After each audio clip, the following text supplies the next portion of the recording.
അസ്സലാമു അലൈക്കും വറഹ്മത്തുള്ളാഹി വബറകാതുഹു. ബിസ്മില്ലാ അൽഹംദുലില്ലാഹി റബ്ബിൽ ആലമീൻ.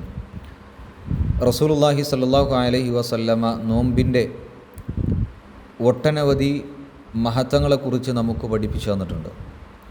അതിൽ നമുക്ക് കാണാം, മൻ സ്വമ യൗമൻ ഫീ സബീലില്ലാഹ്, അള്ളാഹുവിൻ്റെ മാർഗത്തിൽ ആരാണോ ഒരു ദിവസം നോമ്പ് നോൽക്കുന്നത്, ബഅദല്ലാഹു വജ്ഹഹു അനിന്നാരി സബഈന ഖരീഫൻ, അള്ളാഹുവിൻ്റെ മാർഗത്തിൽ നോമ്പെടുത്താൽ 70 വർഷത്തെ വഴിദൂരം അവൻ്റെ മുഖത്തെ അള്ളാഹു നരകത്തിൽ നിന്നും അകറ്റുന്നതാണ് എന്നാണ്.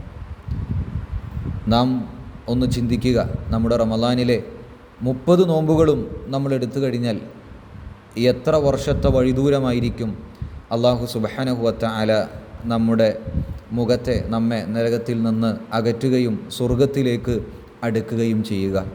അതുകൊണ്ട് തന്നെ ആ മഹത്വം മനസ്സിലാക്കിക്കൊണ്ട് റമദാനിലെ ഓരോ നോമ്പുകളും എടുക്കാൻ നമുക്ക് സാധിക്കേണ്ടതുണ്ട്. അള്ളാഹു നമ്മെ സഹായിക്കുമാറാകട്ടെ. അസ്സലാമു അലൈക്കും വറഹ്മത്തുള്ളാഹി.